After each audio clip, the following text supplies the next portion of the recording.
Hello again and welcome to DanWhiteBooks, the book review channel where we add insights into the wondrous worlds of literature for both those who do read and those who don't. This week I'm back on familiar turf with a book from an author whom I've read many times before.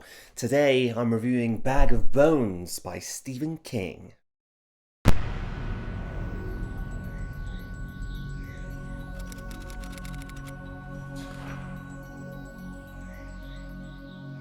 Stephen King. Every time I review one of Mr. King's books on this channel, I get a slight pang of excitement. Perhaps one of the most famous authors currently alive, Stephen King has published many books. No doubt some of them you'll have seen on the big screen.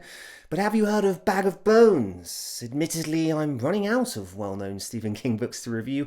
However, I will admit there are still two so-called masterworks I've yet to pick up.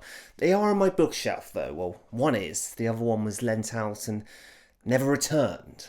I'm rambling, aren't I? Bag of Bones is a horror novel released in 1998 by author Stephen King. It's fair to say at this point in time, Stephen King had quite the repertoire of work under his belt, having published popular books like The Shining, It, Pet Sematary, and Christine, to name but a few. Some of those have even been reviewed on this very channel.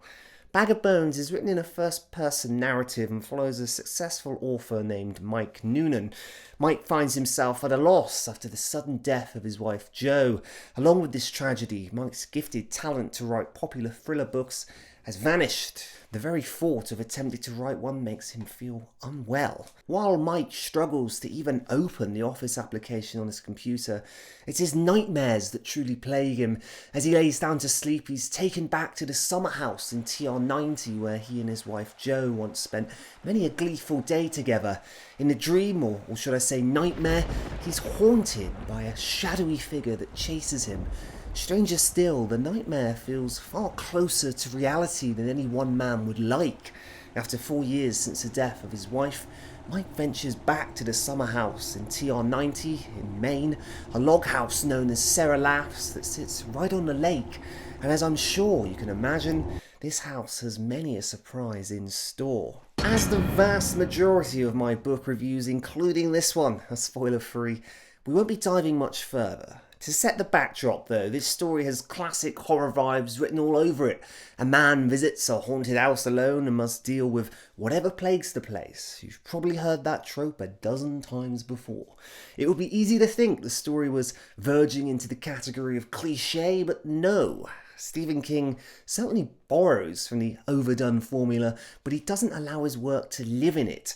Bag of Bones does have a scary house on a lake, but the further you read, the more complex this tale gets. It has a richly detailed narrative that is not only written in a grand and stellar way, but also in a manner that is far-reaching, telling a story that spans generations and involves far more than one spooky house on a hill. It has a plethora of different characters, all brought to life in a wealth of detail, and all very strongly connected to one another. It features a love story between its central character and a young girl called Mattie. This, I admit, was a hard sell at first, but the length of the book allows for a deeper and meaningful emotional bond to foster. Near the last 100 pages or so, I was fully convinced of the love these two characters shared together. This certainly isn't a short book. It did take me over 2 weeks to read. However, when I sat down with it, I digested it in large chunks. A hallmark of Stephen King is his attention to detail, and that is most definitely on show with this work. The summer house Mike moves into is known as Sarah Laughs and has a rich and troubled history. Likewise, there's the remote location featured in Maine known simply as TR90. Throughout the book, King goes on to craft these places on a little patch of reality in your mind.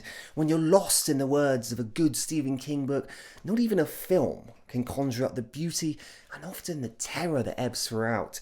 It's an experience that first got me into reading books seriously many years ago, and one I'm always honoured to be able to come back to. Bag of Bones is a scary book, but not in the way you'll likely expect. I do find the later works of Stephen King, they seem a lot more mellow than the earlier ones, although I'm sure someone could pick out an exception. There are certainly sections in this book that are hard to read, particularly near the end, but these aren't added for the sake of merely shock value. They're used to define motive, to define a character's actions, so you can get into the head of the character and feel the hatred they truly feel. I finished this book with a tear in my eye, and that is the true wonder of Stephen King.